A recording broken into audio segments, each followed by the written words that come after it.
Ditanya sama Syekh Sa'rawi, kalau betul mereka jadi mati, aina masiruhum, lalu mereka mati terus kemana? Dijawab oleh ekstremis tadi, ya ilanar, karena mereka matu fi hinil maksiyah, mati ketika maksiat. Nah kemudian ini yang makalah yang saya siapkan begini. Sekarang Indonesia itu dikepung oleh paham-paham keras. Sebetulnya untuk menghadapi paham-paham keras itu yang paling hebat tentu ilmu. Dalam banyak cerita, banyak saksinya juga. Pernah, ini masyhur sekali cerita ini. Syekh Sa'rawi itu ketemu orang ekstrim yang mau mengebom orang-orang Islam yang sedang main di bar. Dugem lah kira-kira gitu. Karena di dunia Allah kok maksiat tok, ini baiknya mati aja daripada hidup, daripada ngeleng-ngeleng bumi gitu. Ditanya sama Syekh Sa'rawi, kalau betul mereka jadi mati, aina masiruhum, lalu mereka mati terus kemana?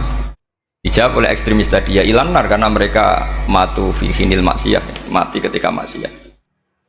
Terus jawabnya si Syekh Sa'rawi, lalu kalau mereka ke neraka itu keinginan Rasulullah apa keinginan kamu? Apakah pernah Rasulullah itu berkeinginan umatnya mati masuk neraka? Ya enggak. Ya sudah, kalau itu tidak keinginan Rasulullah jangan lakukan. Itu kan satu ilmiah yang luar biasa. Rasulullah tidak pernah ingin umatnya mati dalam keadaan siap masuk neraka. Makanya tidak usah mati pas itu ya. Bener MC tadi, kalau mati milih tanggal dan milih tempat. Ya itu diantara pujian-pujian yang masyhur tuh, yang dulu sahabat ada yang muji Rasulullah itu, Khuliqta mubarra'un min kulli aibin faka'an nama khuliqta kama tasha. Jadi itu sebenarnya makalahnya sahabat, tapi yang untung Mustafa Atif karena dapat uang banyak dari nyanyi. Jadi itu sebenarnya makalah normal dari pujian seorang sahabat, tapi yang untung Mustafa Atif.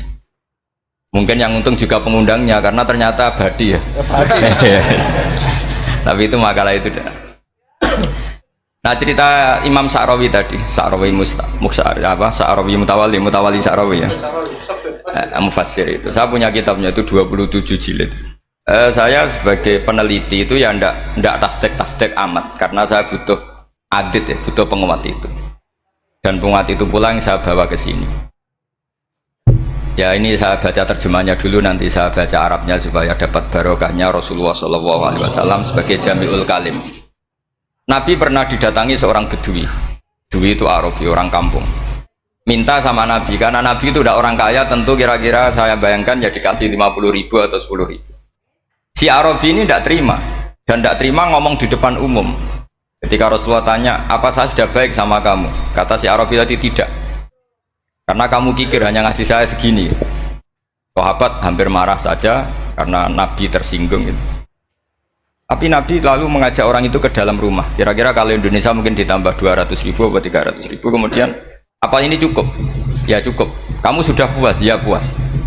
Fajazakallahu min ahlin wa asyiratin. Dipuji-puji Nabi. Kemudian kata Rasulullah, ayo kita keluar. Keluar nemuin khalayak begini. Khalayak rame tadi. Kamu tadi mengkritik saya, menghujat saya di depan umum. Maka kamu sekarang harus memuji saya di depan umum. Supaya clear. Akhirnya mau dia. Oke, kita mau. Akhirnya muji-muji bahwa Muhammad orang baik, dermawan gini. Setelah itu dia pulang. Hebatnya Rasulullah ketika pulang kata Nabi begini, sabda Nabi gini, kalau saja dia pas benci saya itu kok mati, saya ulang lagi, kalau saja dia pas komentari saya buruk tadi kok mati, maka dia mati sebagai min ahlin nar, karena berstatus pencaci maki Nabi. Akhirnya dia muji Nabi itu lewat disuap, lewat dikasih uang lagi. Loh itu sudah sah. Jadi saking baiknya Allah, Islam suapan itu juga sah. Itu kan muji Nabi itu karena di suap. Makanya ini penting. Sehingga dalam khazanah Islam itu memang agak aneh-aneh. Jadi di antara ceritanya dalam hukum-hukum Islam itu ada orang fasiknya minta ampun, tapi minta karena iman sama hadis bahwa nanti kalau ada orang mati disaksikan orang dua, apalagi kalau 4 min ahlil jannah, maka dia min ahlil jannah. Itu dia fasiknya minta ampun, nyewa orang, nanti kalau saya mati bilang saya orang baik. Betul. Setelah dia mati bayar. Ini baik, ini baik. Satu kampung nggak ada yang percaya ini saksi bohong. Tapi sama Allah diampuni karena kesaksian suapan.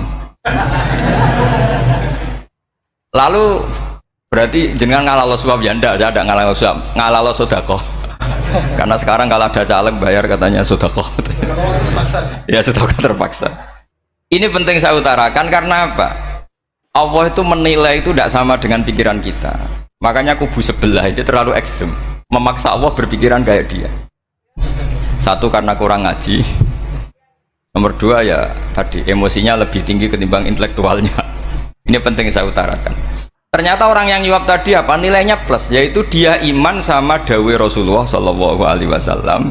Kalau yang namanya saksi itu penting, cuma dia mendapat cara itu lewat suap. Tapi kan iman kalau dawai Nabi itu benar, kalau ada saksinya pasti min ahlil jannah. Terus dia nyari saksi harus dibayar ya dibayar. Sekarang sama iya 1 juta nah. Sekarang saya tanya di KPPS atau di mana-mana saksi pemilu itu dibayar enggak? Dibayar sah apa enggak? Sah. Jadi kadang kebenaran itu harus dibayar. Ini penting saya utarakan karena ada orang perempuan cantik dirayu, digaji supaya main di niklab dibayar jadi orang maksiat. Lalu mungkin ada ustadz gaji dia, bayar dia supaya mondok. Gak tahu terusannya apa, terus diwayah apa enggak tahu saya. Pertanyaannya ketika kamu bayar kemudian jadi santri, itu kamu dosa nyuap apa dosa sodako membiayai proses kebenaran? Sodako. Tapi kalau yang bayar untuk jadi pegawai niklab maka membiayai kemaksiatan. Maka pembiayaan ini penting secara fikih, arahnya kemana? Ke hak apa ke batil? Jika di Fathul Mu'in diterangkan misalnya ada orang layak jadi pemimpin dan kemudian rivalnya itu orang yang menyesatkan atau calon perusak bangsa ya, maka calon pemimpin yang soleh itu wajib berkompetisi meskipun bibadlil mal, karena kalau yang memimpin orang fasik kampung ini rusak. Kalau yang memimpin orang soleh kalau nggak bayar juga nggak jadi, maka wajib bayar. Lah yang soleh bayar ini berstatus sedekah, tapi yang batil ini berstatus suap.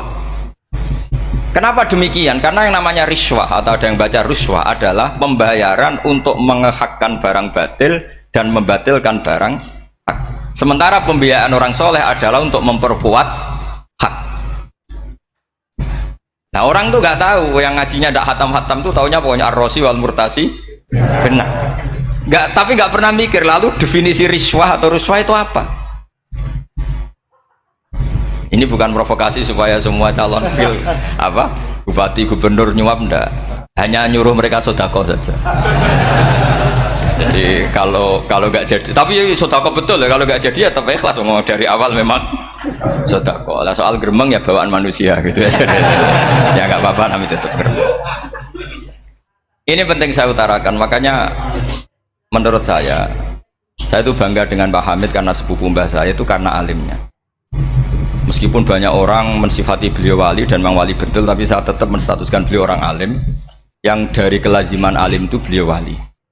Jangan dibalik, wali dulu baru alim, karena dalam beliau orang lasem dan kaidah di lasem itu fakullu alimin waliyullah walaysa kullu waliyillah aliman. Jadi kalau kaidah di daerah Jawa Tengah itu semua orang alim pasti wali, tapi kalau wali tidak mesti alim. Sehingga kalau menstatuskan alim itu keren, kalau di Jawa Tengah status alim itu keren. Dan soal keramat yang kaitannya dengan Mbah Mun itu masyhur itu dulu ketika Mbah Hamid santai-santai sama Pak Taifur sama keluarga lah. Beliau mau istirahat, kemudian yang datang Kiai Maimun, Mbah Mun zaman itu masih dipanggil Gus. Topo pur, ada Pak Taifur di situ. Kata Pak Taifur, kalau manggil Pak D itu Gus Mun. Dan itu Mbah Hamid ngendikan rojulun alimun, ada Pak Taifur orang lelaki yang alim yang wali. Di beliau muji Mbah Mun juga alimun dulu, rojulun alimun wali. Ini penting saya utarakan karena kesanatan keilmuan beliau jelas dari beberapa keluarga di Lasem. Karena di daerah Fakhriyah itu yang tempat lahirnya Pak Hamid juga lahirnya mbah saya. Itu mbah-mbahnya sudah orang alim, termasuk Kiai Sidik Jember itu juga lahirnya di kawasan pondoknya Pak Hamid Fakhriyah. Dan Kiai Sidik punya anak yang namanya Ahmad Sidik yang jadi apa? Rois Am yang sekarang ada Gus Wirjon macam-macam, itu semuanya juga keluarga Lasem.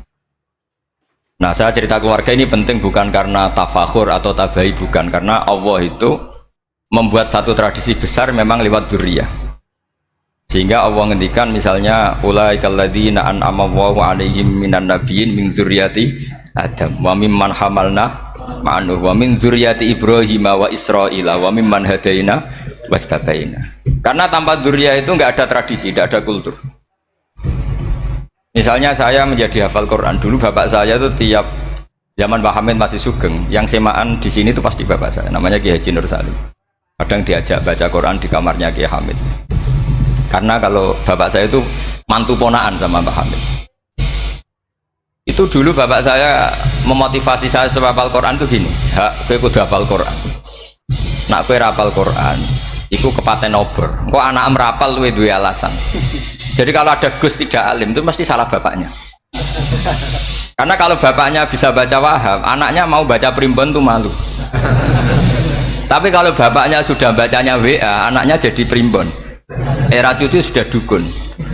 Era cucu sudah kayak Dimas Kanjeng, nanti itu pasti. Karena nggak ada rasa malunya. Tapi kalau bapaknya alim, baca Wahab misalnya, juga Qanaah, anaknya juga itu figurnya. Cucunya juga gitu figurnya, makanya disebut dzurriyyatam ba'duha min ba'd. Ini penting.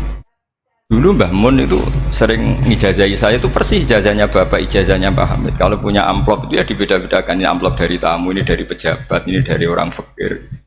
Jika penggunaannya juga sesuai itu, tidak serampangan. Karena dianggap amanat, kalau kita salah tasarruf maka menjadi hisab. Kalau sekarang nggak salah dikumpulkan. Orang desa salam template wadol pitik kuru wedhus kuru ambek guse dikutuku HP seri terbaru, itu kan kasihan ya itu. Padahal sing salam template itu ibunya kerja di Malaysia, mungkin gelantungan ngecat tembok di Malaysia, hasil salam template dienggo Gus tuku HP terbaru, itu kan nggak imbang. Nah tuku tasbih kan sumbut. Ini bukan nyindir tapi ngamuk jadi ini penting karena semuanya itu ada hisabnya. Walatus alunna yauma idzin anin naim. Karena tradisi ini harus kita teruskan ala qadril istithar. Karena itu nanti yang mengawal ilmu. Kemudian termasuk tradisi mengakui santri goblok, ini penting. Itu enggak ada santri sebarokah santri goblok. Makanya dulu Mbah Mun, Mbah Hamid, Kiai Alim itu kalau sama santri goblok ya tidak benci. Enggak kayak sekarang semua orang bikin sekolah unggulan. Sekolah unggulan itu kritik saya hanya memproduksi orang-orang yang nantinya mendapat. Kalau kamu punya santri hafal Quran, nanti hadiahnya umroh, tanglanya umroh, santri pinter hadiahnya beasiswa. Tapi hubungannya sama negara itu mendapat. Sementara santri yang goblok hidup di pedalaman Kalimantan, karena di sana belum ada masjid, bikin masjid dia. Sebagian hartanya dipakai masjid, sebagian hartanya dipakai bangun masjid. Ini yang goblok pendiri masjid, yang pinter pengajian di masjid dibisarahi uang kas masjid. Artinya gini, ya kalau halalnya halal, tapi kita mbok yoroh hikmahnya orang-orang goblok gitu. Supaya kita tetap ngaji Rabbana ma khalaqta hadza batila. Semua ini ada gunanya. Subhanaka ma khalaqta. Jadi semua ini ada gunanya. Maka bagi santri-santri yang goblok, tolong nanti saya di Fatihai karena saya ini pembela Anda. Lo yang ngomong biar saya, karena saya terkenal santri pinter. Kalau yang ngomong sampean goblok kan nggak ada yang percaya. Oh, padune podo gobloknya kan gitu. Yang ngomong harus saya. Saya itu niru Rasulullah Shallallahu Alaihi Wasallam. Nabi itu kalau ada santri serabakat pinter, itu diwaris sak surat usung nang mulai pinter. Banyak itu. Balighu anni walau ayah, ada sahabat ngaji hanya diajari idza zulzilatil ardu, sudah kamu pulang, sudah pinter. Karena betul. Sekarang coba dia ngenangan, ada santri alim alamah, mungkin bakasnya furu'iyah, gimana hukumnya Jumatan jumlahnya itu 40 kurang atau 40 pas imam. Kemudian ada yang batal satu, hukumnya gimana? Dia mikir furu'iyah. Sementara yang goblok, dia di desa tertinggal gak ada masjid. Piye caranya dia masjid? Ini bikin aslul ibadah, yang sini sudah khilaf tentang yang gak penting. Jadi orang goblok kadang lebih keren. Akhirnya apa? Duriannya yang goblok nanti jadi orang alim alama ngekholi wong goblok karena pendirinya biasanya orang pati pinter. Itulah Allah Subhanahu wa taala. Ada bikin sesuatu itu sia-sia. Nah saya ini korban ilmu itu. Akhirnya santri saya banyak yang nggak jelas. Ya, tapi ya saya terima saja. Saya santri itu macam-macam. Ada yang profesor, ada yang doktor, ada yang goblok, ada yang baru tobat kemarin, ada yang Cina lagi seneng ahli sunnah wal jamaah, macam-macam. Semuanya ngaji sama saya. Karena saya tetap berkeyakinan Rabbana ma khalaqta hadza batil. Ini penting saya utarakan karena khazanah kita ini jangan digerus oleh orang yang tidak bertanggung jawab. Pernah ada di hadis Muslim, ini cerita di Sahih Muslim. Ada seseorang sedang sujud kemudian diinjek oleh orang fasik. Saya ulang lagi, diinjek. Rokobahnya, yang diinjek itu rokobahnya. Lehernya itu diinjek sama orang fasik. Kemudian si yang sujud tadi bersumpah wallahi la yaghfiru wallahu lak. Demi Allah, Allah tidak akan mengampuni kamu. Itu Allah kemudian mewahyukan sama Nabi di zamannya. Wahyunya adalah mangdalladzi yata'alla alayya alla aghfira li fulan. Laqad ghafartu dzunuba wa ahbattu amalak. Siapa yang mencantut namaku dengan menstatuskan saya tidak bisa memberi maaf. Sungguh orang itu saya maafkan dan yang ahli ibadah amalnya tak cabut semua, tak hapus semua. Karena Allah tuh nggak boleh distatuskan sesuai keinginan kita. Kita sedang soleh terus mengatakan orang lain tidak soleh, Allah tidak akan ngampuni. Ngampuni tidak, itu wilayahnya Allah dan Allah yaf'alu ma yasha, dan Allah berkali-kali memaklumatkan dirinya yaghfiru liman yasha wa yu'adzibu man yasha. Tapi ini kubu sebelah nyifati Allah hanya wa yu'adzibu, kubu sebelah kan gitu. Tidak pernah kalau Allah disifati yaghfir. Bagaimana Allah gak tersinggung? Allah selalu distatuskan yu'adzib. Kira-kira kalau Allah kan gini, saya ini bisa u'adzib, bisa aghfir, kenapa status saya tinggal yu'adzib? Ini ngaji di mana? Khatam enggak kan gitu. Makanya resikonya ahli sunnah itu masyhur tuh Pak Hamid Pasuruan. Tamu macam-macam diterima. Ketika orang benci Golkar itu ada tamu dari Golkar juga diterima. Ketika orang nggak mau diberi hadiah oleh orang Golkar, Pak Hamid ya diterima. Bilang ke bapak, mengaku lo mau wainur, duit enggak ono gunane dhewe.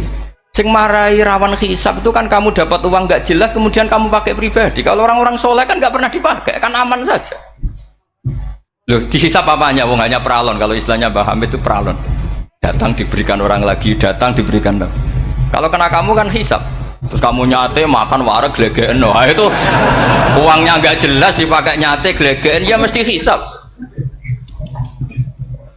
Kalau nggak jelas ya disedekahkan. Kalau ingin bebas apa?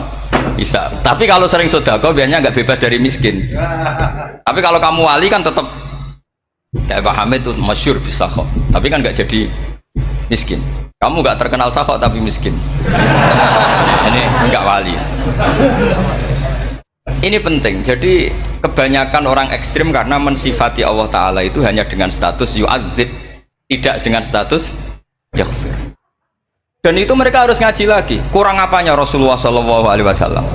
Nabi sebagai manusia benci sekali sama pembunuh Hamzah karena qatilu ahabbin nasi ila Rasulillah. Itu sama Wahsy. Siapa yang nggak tahu Wahsy? Qatala ahabban nasi ila Rasulillah, itu qatala Hamzah. Dan ketika Nabi nyuwun sewu maksud no Wahsy, Allah malah nurkan ayat laisa laka minal amri syai'un aw yatuba alaihim. Ada pilihannya aw yatuba alaihim. Apa yang terjadi? Justru Allah mentobati Wahsy. Memaafkan Wahsy, mentobati Wahsy. Ada sahabat yang dipuji Nabi Hamamatul Masjid, akhirnya su'ul khotimah. Kita tahu ceritanya siapa? Sa'labah. Makanya kata Mbah Mun sering cerita ke saya, banyak orang darani saya itu tidak jelas, kata Mbah Mun, karena saya sama siapa saja baik, sehingga banyak yang nuduh saya itu tidak jelas. Kata beliau, ulama paling jelas ya saya ini, karena masih orisinil, kata beliau. Tapi pakai bahasa Jawa, karena tadi Mbak Idris bilang ada yang MA ya, Madura asli tadi, makanya saya terpaksa bahasa Indonesia tadi. Kata Mbah Mun, ulama paling jelas ya saya, karena saya menyikapi siapa saja baik, karena di hati saya hanya membaca laisa laka minal amri syai'un aw yatuba alaihim aw yu'adzibah. Kenapa kamu memvonis si buruk? Bisa saja nanti baik. Yang sedang baik bisa saja nanti bu. Kalau nasib seseorang nggak jelas, kenapa kamu sikapnya jelas?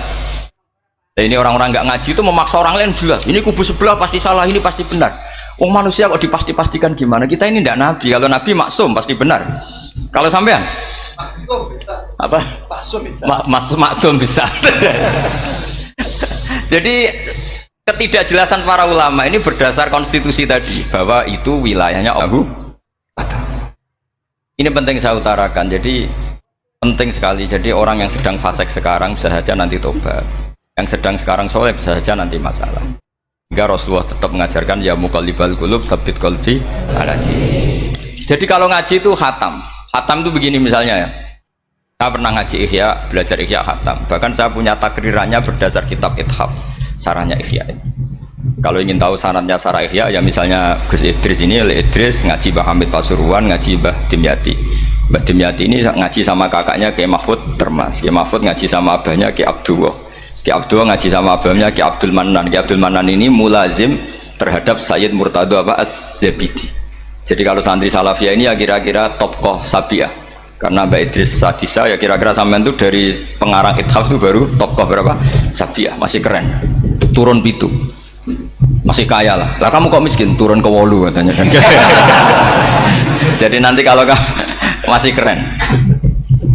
Itu sampean ngaji kitab kalau khatam. Saya ulang lagi kalau khatam. Itu memang ada bab-bab di mana ulama itu harus tegas, harus tafriq bainal haqqi wa bainal batil. Oke, itu bagus. Mana yang hak, mana yang batil kita bedakan. Di bab itu bagus. Tapi kalau nanti kamu ngaji bab tawadhu, lihat di Bidayatul Hidayah atau di semua kitab tasawuf, bab tawadhu itu kalau melihat kamu orang kafir, kamu melihat orang apa? Kafir. Ini aso ma'akufri, ini maksiat wajar dia kafir. Saya ini muslim kok maksiat. Fadham bi akbah, maka dosa saya lebih buruk. Melihat orang tua, mesti hada aksaru ibadatan, ini lebih tua, mesti ibadahnya lebih banyak. Nanti kalau melihat anak kecil, hada azharu minni sinnan, pasti maksiatnya banyak saya. Jika terus evaluasi gitu sehingga nggak pernah takabur. Misalnya di sini, saya ini kan gayanya keren, duduk di atas sampean di bawah. Gayanya tok, hakikatnya sampean lebih sombong karena memerintahkan saya. Jadi panitianya itu, makanya saya merasa tawadhu saja meskipun berdiri. Karena hakikat saya ini makmur, diperintah. Panitia ini, penyelenggara ini amir, pemerintah. Kira-kira sombong mana? Itu sekali saya tidak memaafkan finnar itu.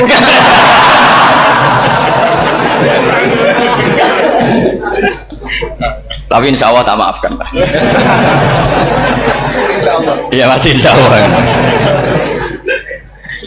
Jadi ini penting. Jadi mbok ya orang-orang yang ekstrim itu mikir keinginan Rasulullah SAW itu umatnya meninggal dalam keadaan baik. Makanya benar tadi notulen tadi, kalau doa, kalau ingin mandi itu memang harus ada jadabnya. Tapi yang asli loh ya, jangan gaya-gayanan. Ya asli betul, yang nggak khilaf memang asli. Itu ada seorang wali doa di depan Nabi itu begini, ya Allah saya harus jadi orang soleh. Allah diharuskan itu kan nggak sopan ya. Ya Allah saya ini harus jadi orang soleh. Kenapa? Sekali saya soleh maka surroh habibu, yang senang kekasihmu. Sekali saya fasik maka yang senang musuhmu, yaitu iblis. Tinggal jenengan milih mana, nyenangkan kekasihmu apa nyenangkan musuhmu. Akhirnya ya dapat aku, ya sudah soleh aja soleh, ini kok doa kok neror orang ini. Kira-kira gitu. Jadi ya Allah saya harus jadi orang soleh. Kalau saya jadi orang soleh surroh habibuk, yang seneng kekasihmu. Kalau saya jadi orang fasik yang seneng musuhmu. Sedangkan tinggal milih saja, menyenangkan kekasihmu apa menyenangkan musuhmu. Kira-kira Allah seneng mana? Seneng menyenangkan. Wah itu doa paling mustajab. Tapi syaratnya harus anti bikolbin dan dari ijazah nggak mandi, itu ijazah nggak mandi. Maka ini tidak saya ijazahkan. Nanti kalau kamu ngalami isak sendiri, ngalami wujdi sendiri, terus ngalami itu, insya Allah makbul. Ini mau gaya-gayanan copy paste nggak diterima itu. Jadi wali-wali dulu itu kalau berdoa itu sederhana, tapi dari hati yang paling dalam. Makanya Nabi Musa itu terkenal, orang paling seenaknya sendiri dan Nabi Musa hubungannya dengan Allah. Tapi sama Allah dimaafkan karena orisinil, tidak bikin-bikin. Rasulullah juga itu, kalau sudah marah itu doanya gitu. Cuma celakanya ditiru Nira Warisman dulu itu. Nabi itu ketika perang Badar itu jelas kalah, nggak mungkin menang, sudah jelas kalah. Nabi hanya 313, orang kafir 1000 dengan perlengkapan apa? Sudah lengkap semua. Setelah perang dilihat itu jelas kalah. Seri awal ya memang kalah betul. Doanya Nabi apa? Allahumma intuhlik hadil isobah lam tu'bad badal ya. Ampun Gusti, silahkan bikin kalah, tapi ra ono sing roh nak jenengan pangeran. Mohon lahiran jenengan jadi pangeran, serano sing roh. Enggak ada ibadah. Intuhlik hadil isobah lam tu'bad badal ya. Kalau engkau menghancurkan kelompok saya ini, jenengan sebagai Tuhan tidak ada yang nyembah lagi. Karena yang nyembah tinggal kelompok kita. Tapi yang ngendikan Nabi, kalau kamu niru tidak bisa. Gak bisa kamu doa, ya Allah saya ini santri salafiyah, kalau saya bodoh menjadi presiden buruk terhadap alumni salafiyah. Gak apa-apa sekali-kali doa gitu. Tapi kata Allah lainnya masih banyak.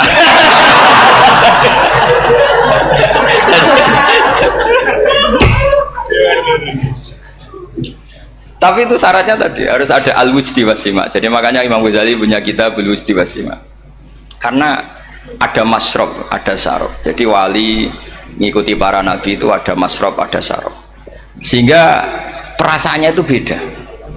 Saya punya sekian contoh. Makanya tadi saya bilang di sini yang cerita nanti tak baca Arabnya ya tabarruk dengan jamil apa kalim. Jadi Nabi menyontohkan gini ya. Hubungannya Nabi dengan umatnya itu kata Rasulullah ibarat orang punya unta atau sapi yang susah, yang sarodat itu berat. Kalau bahasa sini apa itu? Yang larat ya Pak? Melayu.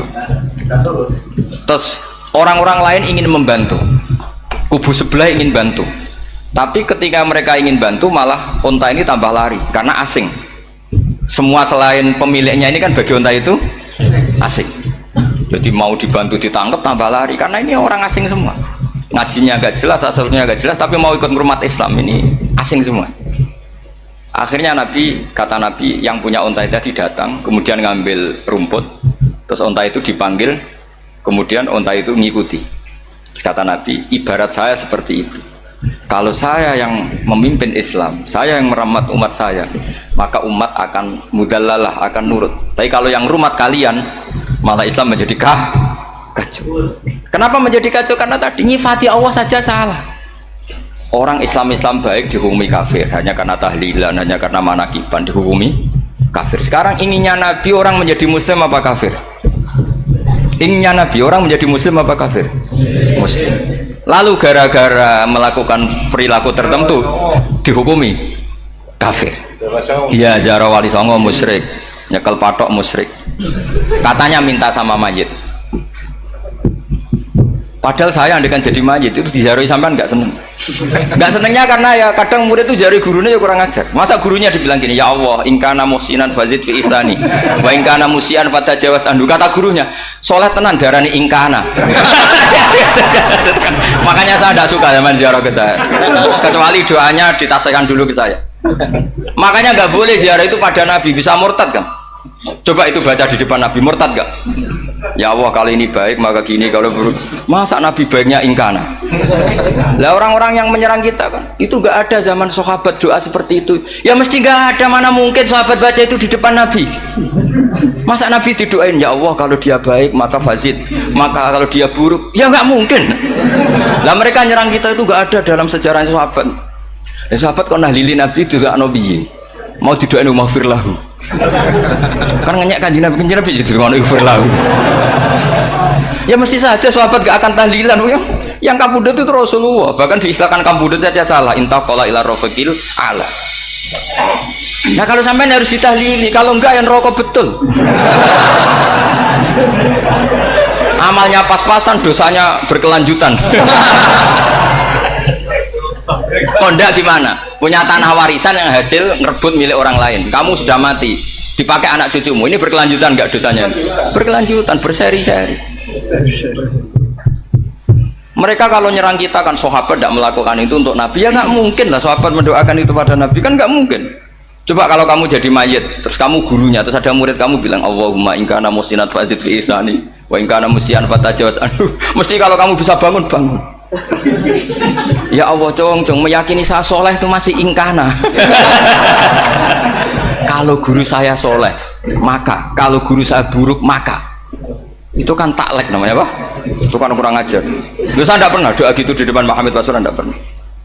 Saya kalau doakan bangun ya tidak pernah gitu. Allahumma ali darajati fil jannah gitu. Saya nggak pernah ingkana nggak pernah. Karena andekan itu saya juga sama engkau. Cuma kalau ada orang doa di bangun gitu ya karena orang lain ya tak biarin. Tapi saya ada bilang amin, ya biarin aja sudah. Tapi kalau santri sarang nggak usah lah doa ya apa? Ingkana kok. Masa meyakini solehnya gurunya kok nunggu apa? Ini bukan ijazah, ini marah ini.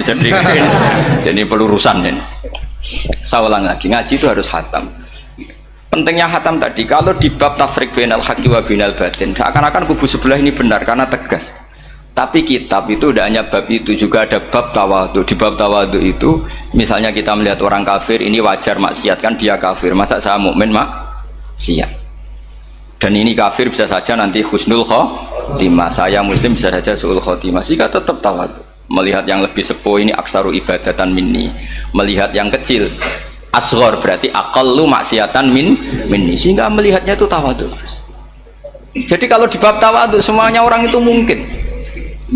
Nah di sini Rasulullah SAW mengajarkan, ketika malaikat Jabal bilang, Muhammad, orang yang mendustakan kamu saya tungkepi gunung biar mati semua. Kata Rasulullah, saya berharap keluar dari tubuh mereka min aslabihim, dari keturunan mereka orang-orang sing mukmin. Sudah karuan kafir saja Nabi tidak berhenti berharap, jangan-jangan nanti keturunannya mukmin. Dan itu betul. Kita tahu Abu Lahab punya anak Darroh itu mukminah, Abu Jahal punya anak Ikrimah juga mukmin. Dulu Walid bin Mughirah musuh besarnya Rasulullah punya anak Khalid bin Walid. Sekarang orang-orang yang abangan gak hafal Quran, kadang anaknya hafal Quran lewat program PTPQ, kadang yang hafal Quran malah anaknya ndak hafal. Makanya kalau pas wisuda sampai bingung, gurunya itu sampai nangis. Kenapa nangis? Ini anaknya orang nggak hafal Quran tak wisuda hafal, saya gurunya ndak hafal kata. Lah kenapa bisa jadi hafid? Karena guru sewaan kata. Itu banyak sekali. Ini penting saya utarakan supaya ekstremitas itu berkurang. Logika-logika yang dibangun ulama itu ngikuti riwayat. Agama itu ngikuti riwayat, bukan sekedar akal. Saya punya contoh ketika kitab Ihya menutup kitabnya, yaitu Imam Ghazali. Itu ada dua orang. Ini di akhir kitab Rojak dan dipakai nutup kitab Ihya sebagai rojaknya Imam Ghazali. Ada dua orang min ahli nar dipanggil sama Allah. Ini sekaligus ijazah. Kali ini ijazah betul. Yang dipanggil di ke surga itu masih muqayyad dan biangkalil jahim, masih muqayyad, masih dibelenggu sama atribut neraka. Terus sama Allah ditanya, piye jong kabarin rokok? Wah syarra makanan Gusti rokok jenengan takokno sekarang ra enak jen. Terus kata Allah, ya sudah kamu kembali ke sana karena kamu memang orang fasik. Itu lari, semangat mau ke neraka. Ini ijazah. Semangat disuruh kembali ke neraka itu semangat lari. Allah tanya, loh dong kenapa kamu semangat? Ya Allah, saya ini sudah kapok. Dulu ketika di dunia kamu perintah, engkau perintah, saya tidak semangat. Maka kali ini jenengan perintah, saya semangat. Karena saya sudah kapok. Setiap engkau perintah, saya ada lari semangat ke neraka. Nah barokahnya semangat masuk neraka ini, kata Allah, ya sudah kamu di surga saja. Maka ijazah nanti kalau ada pengumuman silahkan masuk neraka, kamu harus lari sekencang-kencang. Karena itu perintah Allah apa? Yang ketika kita di dunia kalau diperintah males-malesan. Kalau kamu diperintah sholat subuh jamaah kan males-malesan. Dan itu menjadi kita masuk neraka. Sebagai kafarah itu ya Allah, karena ini perintah engkau, saya tidak males-malesan lagi. Wes balikin rokok, lari semangat. Allah akhirnya haru, dimaafkan. Panggil lagi, sudah di surga saja. Barokahnya semangat masuk neraka. Nah, ini ijazah ini. Ya diterima ya. Kok enggak semangat terima ya. Yang kedua enggak. Sudah kamu kembali ke neraka, pelengahan gitu. Enggak semangat. Allah dilihat terus enggak semangat. Kenapa kamu tolah-toleh ya Allah? Saya tidak pernah ngira ketika engkau manggil saya ke surga, kemudian engkau kembalikan lagi ke neraka. Ya sudah di surga saja, barokahnya husnudzon. Jadi ini ijazah, kamu milih dua itu, milih yang mana terserah. Artinya apa? Logika kamu itu tidak mesti masuk apa yang dilakukan oleh Allah Subhanahu wa Ta'ala. Itu logika kamu kan tidak masuk, tapi Allah yaf'alu ma yasha. Ini penting saya utarakan. Nah tapi orang-orang ekstrim itu maunya nyifati Allah dengan status yu'adzib, yantakim, Jabbar, Qahar. Sifatnya Allah Ta'ala itu 99. Kenapa apa kamu hanya satu? Jadi tetap saja menghadapi fenomena seperti ini tetap laisa laka minal amri syai'un aw yatuba alaihim aw yu'adzib. Sehingga setahu saya Mbah Mun, Mbah Hamid Pasuruan, guru-guru kita, habaib yang alim-alim itu melihat tamu macam-macam ya dilayani semua. Karena ini ngadepi fenomena sosial yang semuanya tidak jelas. Kalau nggak jelas apa? Ya kita bisanya berharap karena afdolul ibadah itu intidharul farad. Kalau belum Islam sekarang kita harapkan nanti. Kalau bapaknya enggak kita harapkan anaknya. Kalau anaknya belum kita harapkan cucunya. Karena agama ini limangka nayarjuwo hawal yaumal akhir. Agama ini bagi yang terus berpengharapan, bukan bagi yang putus asa. Ini yang penting saya utarakan. Jadi apalagi Allah sudah punya rencana tadi, yang goblok-goblok di pedalaman Dayak bikin masjid, yang pinter-pinter ramen lomba untuk sangu, untuk umroh. Kira-kira memberi sama mendapat pahalanya keren mana? Memberi. Tapi tidak usah jadi goblok. Goblok tidak usah direncanakan, sudah terjadi. Jadi makanya saya bela karena sudah terjadi gitu. Tapi tidak usah direncanakan. Nanti terus wah goblok aja cara Gus Bak gak apa-apa ndak. Sudah kadung ini cuma kita itu iman ya. Jadi karena yang pinter itu yang jumlahnya tidak banyak. Ini kita bully saja. Karena kamu bully pun tetap mulia kan orang pinter ini. Tapi kalau orang goblok gak dibela habis dia. Yang pinter buat dikritik kayak apa kan tetap mulia kan. Lah yang muji sudah banyak saya ngeritik saja lah. Ini tidak akan jatuh. Tapi yang goblok ini kan nggak ada yang bela. Saya sebagai umatnya Rasulullah, pecinta umat Rasulullah tak bela, tenang saja. Ada hikmahnya apa? Hikmahnya orang goblok. Betul loh, saya itu sering ketemu dokter, ketemu profesor itu nangis. Tak tanya kenapa nangis. Bapak saya itu petani, saya di Jogja sampai jadi dekan, jadi rektor. Tapi saya sekarang rektor, anak saya sekedar SMP naik itu sudah senang. Nggak dengar kabar ketangkep BNN sudah senang. Padahal saya ini ahli metodologi. Ternyata pinter bapak saya.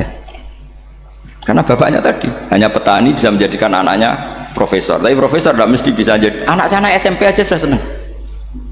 Karena Allah ingin membuktikan pinter kamu itu tidak ada artinya di depan iradatullah. Di depan apa? Iradatullah. Supaya orang tunduk. Lu coba yang jadi ulama tabi'in itu rata-rata abnaul mawali. Anaknya budak yang dimerdekakan. Karena Allah seperti itu. Ada yang tokoh yang tadi zuriyatam ba'du hamimpat itu harus kita jaga. Saya termasuk orang yang ditakdir punya mbah-mbah alim, itu juga harus dijaga. Yang enggak alim peluangnya masih banyak. Banyak sebanyak-banyaknya.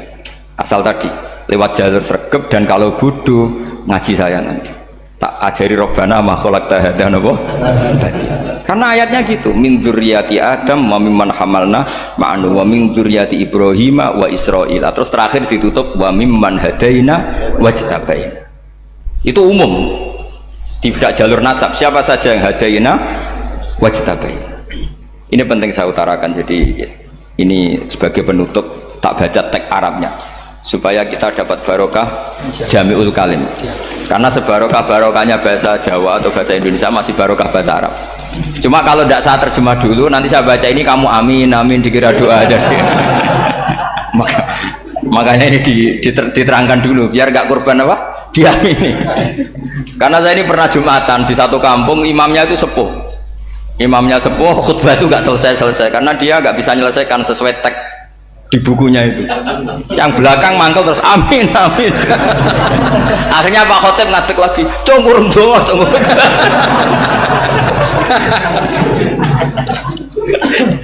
Ya ini masih teks Arab atau yang belakang sudah apa? Amin amin kan.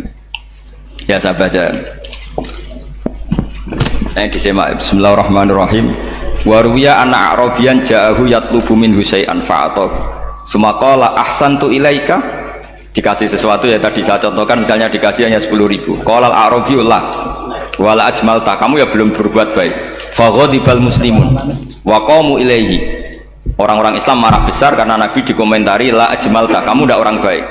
Fa asyara ilaihim an kuffu. Kata Nabi jangan kamu pukulin. Kalau di Madura sudah tuntas tuh kena celurit itu kalau. Sumakomak kalau di MA tadi ya di Madura asli tadi ya. Sudah tuntas. Sumakoma wa dakhala manzilahu. Setelah itu terus arsala ilahi sallallahu alaihi wasallam wa zadahu syai'an.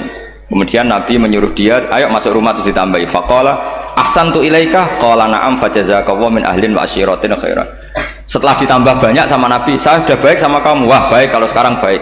Itu mengatakan baik karena ditambah uang loh. Bukan karena dari nuraninya, karena ditambah uang, ditambah duit. Amplopane ditambahin. Faqala lahu Nabi sallallahu alaihi wasallam, "Innaka qulta ma qulta wa fi nafsi ashabi min dzalika syai'un. Fa in ahbabta faqul baina aydihim ma qultu baik. Ma qulta baina yadayya hatta yadhaba ma fi sadrihim alaika." Kamu tadi ngomong dan menjadikan sahabat saya tersinggung. Coba sekarang klarifikasi supaya mereka clear apa? Itu menunjukkan klarifikasi itu termasuk wataknya Rasulullah Shallallahu Alaihi Wasallam. Tadi kamu menyinggung saya di depan umum, maka sekarang kamu muji saya juga harus di depan umum supaya clear, supaya mereka tidak punya perasaan macam-macam. Sudah akhirnya qala na'am falamma kana al-ghadu awil asyu ja'a faqala sallallahu alaihi wasallam inna hadzal arabiyya qala ma qala fazidnahu fazama'nahu radiya kadzalik qala na'am fajazakallahu min ahlin wa asyiratin khairan. Terus faqala Nabi sallallahu alaihi wasallam, ini penting ya bagi semua dai, bagi semua ustaz, masali wa masalu hada masalu rajulin lahu naqatun syaradat alaihi fattaba'an nasu atau fa'atba'an nasu falam yaziduha illa nufuran fanadahum sahibuha khallu baini wa baina naqati fa inni arfaku biha minkum. Jadi namanya unta, sapi atau kuda itu lebih terbiasa sama pemiliknya sama orang lain, sama pemiliknya. Kalau orang lain ikut mantu ketika berat malah tambahlah lari. Sama kiai sama umat tuh, kalau kiai kan punya syafaqah sama umat, maka inginnya umatnya dimaafkan. Tapi kalau kubu sebelah inginnya mengkafirkan, mendosakan, membid'ahkan, nah, itu bisa diharap nggak umat mau kembali, malah lari. Makanya saya pernah ngalami ini serius. Ada orang tukang ngafir-ngafir nawang NU gitu. Di majlis, satu majlis dengan saya. Singkat cerita semua NU pinter, waya jamaah duhur itu waya sholat, ayo jamaah, aku gak sholat. Kenapa? Kafir sholat bareng, gak wajib mengkafir sholat. Tidak usah kafir, sholat saja. Mereka itu kan omongannya ta'arud, mengkafirkan kita tapi mewajibkan kita sholat. Sholat wajib gak bagi orang kafir? Gak wajib. Berani gak mereka mengatakan yang dikafirkan tidak perlu sholat karena sudah kafir? Berani gak kira-kira? Gak berani. Jadi omongan mereka itu paradoks semua, karena memang gak pernah ngaji. Gak pernah apa? Gak pernah ngaji. Ngajinya betul-betul gak pernah khatam tadi. Ya, jadi kata Rasulullah, fa inni arfaku biha minkum wa a'lamu fatawajjalaha baina yadayha fa akhudalaha minkum mil ardi faradda hatta ja'at wastana wa shadda 'alaiha rahlaha wastawa 'alaiha wa inni law taraktukum kaqaulihi. Terus ya sudah seperti itu. Faradda hatta ja'at wa shadda 'alaiha rahlaha wastawa 'alaiha wa inni law taraktukum. Terus itu walhasil itu terusannya hadis itu, kalau saya membiarkan dia dengan keyakinannya tadi mengkritik saya dan dia mati, maka dakholan. Jadi intinya gini, senang Nabi dibayar itu sah. Senang Nabi dibayar itu sah. Senang Nabi dibayar itu sah. Jadi ya kalau ada maulid terus kiainya ngasih makan-makan terus menjadi senang Nabi karena ada Bukharinya, itu juga sah. Ono zaitune sah. Terus kiainya senang karena untuk amplop juga sah. Jadi ini sudah ini sama-sama sah. Karena untuk kebaikan selalu sah. Makanya mungkin di sini ya habis kalau kajian di sini mesti ada sarapannya pertama, kopi dan sarapan ngaji pagi. Jadi orang datang ingin sarapan tidak apa-apa. Tidak apa-apa, sah itu. Sayyid Muhammad juga gitu, kalau ada orang ngaji dikasih uang juga sah.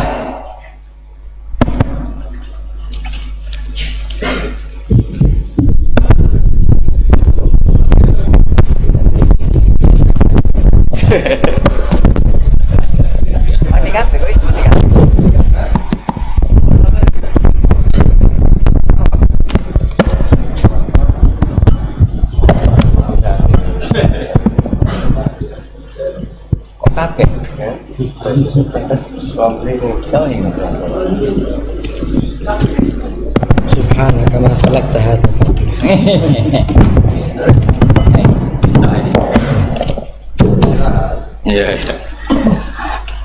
Ya, jadi ini jelas ya, jadi riwayat ini jelas. Kemudian riwayat yang ada di kitab Bukhari, ketika Rasulullah didustakan, dibuli, ini wa ana mahmum ala wajhi falam astafiq illa wa ana biqarni sa'alib, yang di bawah garis itu ada yang di Bukhari.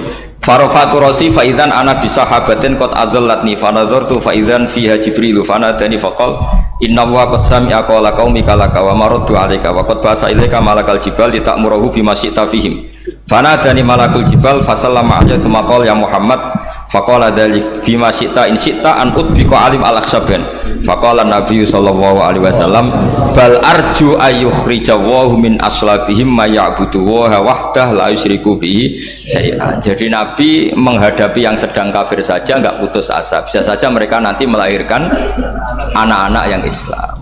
Jadi kalau ada kiai menghina orang kafir itu jangan melihat kiai kok kancanan wong kafir. Yang benar itu kiai yang penuh harapan. Sehingga sama orang kafir saja berharap. Tapi sekarang enggak. Kiai kancanan wong kafir, kiai kok kancanan wong fasik. Logikanya dibalik. Kiai nelateni wong kafir nak menawa anak turune masuk Islam. Kiai nelateni wong fasik nak menawa dadi soleh. Logikanya harus seperti itu. Nah soal perang itu beda. Perang kan mereka sudah menstatuskan diri ingin bunuh kita. Tentu kita harus berani untuk mempertahankan diri. Tapi kalau kondisi normal tidak bisa seperti itu. Ini kan kondisi normal. Itu Rasulullah. Ya nggak boleh. Karena tadi. Bahkan kalau saya pernah ngaji ini di Sidogiri pernah cerita Rasulullah jejer Nabi Nuh. Ada seorang wali, pasnya Abu Hasan Asyadili. Siapa Abu Hasan apa? Asyadili. Mimpi ketemu Rasulullah jejer Nabi Nuh. Kemudian Nabi Nuh itu digojok sama Rasulullah. Kamu pernah maksudkan kaum kamu, bisa saja fi aslabihim atau fi zuhurihim ada nasamatan sing tu'minu billah. Sekarang misalnya begini ya, ini orang kafir. Di sini itu ada gen yang ribuan ila yaumil qiyamah. Bisa saja gen-gen yang sekarang masih di zuhurihim, karena kalau apa gen di lelaki diistilahkan fi zuhurihim, ini saja nasamatan tu'min. Nasama yang nanti mukmin. Kalau dia mati kan berarti kamu membunuh calon orang mukmin berikut. Jadi, tapi ya sama. Tapi kalau kamu bilang dibiarkan, bisa saja ini ada nasamah sing calon kafir. Berarti kamu membiarkan kekafiran. Nah di sini hebatnya Allah. Allah bikin Nabi Nuh mewakili istihad potensi kekafiran berlanjut, sehingga beliau bilang wala yalidu ila fajiram kafaro. Paham ya kan? Rabbi la tadzar alal ardi minal kafirina dayara innaka intadzarhum yudillu ibadaka wala yalidu ila fajiram kafaro. Logika itu terwakili oleh Nabi Nuh. Logika bisa saja ini ada nasamatan untuk minubillah, itu terwakili oleh Rasulullah. Bal arju ayyukhrijawahu min aslabihim may ya'buduwaha wa la yusyriku bihi syai'an. Kayak apa untungnya kita jadi umat Rasulullah sallallahu alaihi wasallam? Masalahnya nabimu gak Nabi Nuh, Nabi Muhammad. Jadi kira-kira istiadat kamu ikut Nabi siapa? Kalau main hantam ya ikut Nabi Nuh. Kalau main rojak berharap Nabi Muhammad. Ya sudah, sampean ikut mana aja? Nabi Muhammad. Ini penting saya utarakan supaya apa-apa itu terukur lewat ilmu. Ya pokoknya istilah kayak Wali Songo yang tercerminkan sampai ke kita kayak Pak Hamid, karena Pak Hamid ini sanadnya secara gen itu sampai Sunan Bonang, di silsilah itu sampai Sunan Bonang. Saya punya catatan nasabnya Pak Hamid Pasuruan sampai Sunan Bonang, ditulis Mbah Khim itu ya, pas 40 harinya Mbah Hamid itu silsilah itu. Saya kira demikian, saya mohon maaf atas semua kesalahan. Wah, baru mulai. Ya Santi Putri itu nggak usah mikir besar berat-berat, yang penting nurut suami, itu kata para suami. Tapi kalau suaminya nggak layak diikuti ya diberontak saja gitu. Karena nggak ada sesuatu yang luar biasa kayak perempuan. Itu kata Sayyidina Umar, pernah dia mau jalan itu dicegat sama Khawlah itu bintu Salaf. Itu sampai 3 jam, padahal Umar sudah Amirul Mukminin. Sudah siapa? Amirul Mukminin. Tapi ketika ditanya, kenapa engkau berhenti karena orang tua ini? Kamu tahu orang tua ini siapa? Ini ketika protes itu didengar langit sabtuju, yaitu yang di ayat qad sami Allahu qala allati tujadiluka fi zawjiha wa tastaqi ila Allah. Jadi sing protes wong wedok ora trimo bojone, Kanjeng Nabi diprotes. Ya singkat cerita, Khawlah itu cantik. Memang contohnya harus cantik. Kalau jelek nggak bisa. Khawlah itu cantik sekali. Walhasil dia mungkin khed atau apa, lama mungkin khed. Terus suaminya datang. Aus bin Somit ini datang. Melihat istrinya pas sujud. Di semua teks riwayat fa'ajabatu ajizatuha. Makanya gambarannya harus cantik. Enggak usah diterjemah ya, fa'ajabatu ajizatuha. Singkat itu Aus itu minta dilayani saat itu juga. Si Khawlah nggak mau karena sedang ibadah. Bongkok sih mas kok dalu. Enggak kok sekarang. Saking mangkelnya karena agak kesampaian. Ya orang lanang kan gitu, mesti kotor kalau nggak kesampaian. Terus Zuhara minha, dia melakukan dihar. Anti aliyah ka dhuhri ummi. Dulu dihar dalam hukum jahiliyah adalah tolak. Setelah ditihar, Aus getulnya bukan main karena Khawlah ini cantik. Makanya contohnya cantik, karena kalau nggak cantik nggak getun itu. Terus kalau nggak cantik juga suaminya tidak kesusu gitu. Sudah tahu toh, sudah tahu semua pokoknya gitu punya ada. Singkat cerita akhirnya suaminya datang ke Rasulullah. Ya Rasulullah, saya ini sangat mencintai istri saya, tapi tadi saya keterucut dihar dia. Lalu solusinya gimana? Ini karena tambahnya khas perempuan, kata Mbak Idris, ya sudah tak turut, ini khas perempuan. Kemenangan partai apa? Perempuan. Tapi tidak PSI, ini kemenangan partai perempuan. Kata Rasulullah, sementara hukumnya begitu. Kalau dihar itu bimanzilatit tolak. Ya sudah, kamu nggak bisa kumpul lagi sama dia. Istrinya dikasih tahu, protes. Apa? Hukum apa-apaan itu? Diparahin Rasulullah. Ini hukum tidak benar ya Rasulullah. Ya tapi setahu saya hingga detik ini saya sebagai Nabi hukumnya baru begitu. Nggak benar. Dibantah terus sama Allah, Nabi diancam gini, kalau engkau tidak bisa memutuskan, tak laporkan Allah.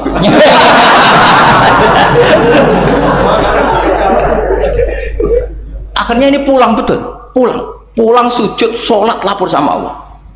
Dan ketika lapor sama Allah, ya Allah ini tidak fair. Lapornya tuh jorok sekali. Qad nasartu lahu batni, akala syababi wa nasartu lahu batni. Akala sababi, muda saya sudah dihabiskan sama suami saya. Wa nasartu lahu batni, tidak usah diterjemah. Tapi ketika saya sudah tidak muda, sekarang saya mau diceraikan lewat apa? Dia. Terus wa innali auladan, saya ini punya anak banyak. Indomam tuhum ilayya jauh. Kalau saya rawat pasti mereka kelaparan. Karena saya miskin, saya seorang perempuan. Tapi wa indomam tuhum ilaihi do. Nak tak elokno bapak mesti ditinggal wayang. Wah kira-kira gitu. Wayang gerutu sendiri. Akhirnya Allah jawab bahwa dihar itu tidak tolak. Lah akhirnya Nabi manggil dia, panggil perempuan tadi. Padahal Nabi gak dengar, itu di kamarnya sendiri perempuan tadi. Terus qad sami Allahu qala allati tujadiluka fi zawjiha wa tashtaki. Itu semua teks ya tujadilu. Allah mendengar perempuan lati itu perempuan tujadil kasih madoni kowe Muhammad. Lan ada dikai dipadoni wedok enteng Nabi saja dilabrak. Wes susah perempuan tuh repot. Nabi dilabrak. Sampai jadi surat Mujadilah. Makanya saya kalau baca Mujadilah dan baca Mujadalah. Ini kaitannya dengan tasrif. Jadalah yujadilu mujadalatan. Karena sekali nggak bisa tasrif nggak sah jadi mufassir. Ya jadi kalau kafaro ya kafiru ya takfiron. Iya kira-kira kan gitu. Fa'ala yufa'ilu ya tafilan. Jadalah yujadilu mujadalatan. Jadi kalau mujadalatan itu maskar, karena ini subjek pelaku mujadilah, jadi boleh mujadalah bisigotil masdar, boleh mujadilah dengan sigot isim fa'il. Karena wanita pembantah Nabi itu didengar oleh Allah. Makanya ayasma'uha Rabbul Izzah min fawqi sab'i samawat walam yasma'aha Umar. Allah saja mendengar dari langit 7, masa Umar gak mau mendengar? Jadi makanya kalau Umar macam-macam orang nyewa khaulah, kamu yang ngomong. Lagi-lagi dengan assalamualaikum warahmatullahi wabarakatuh.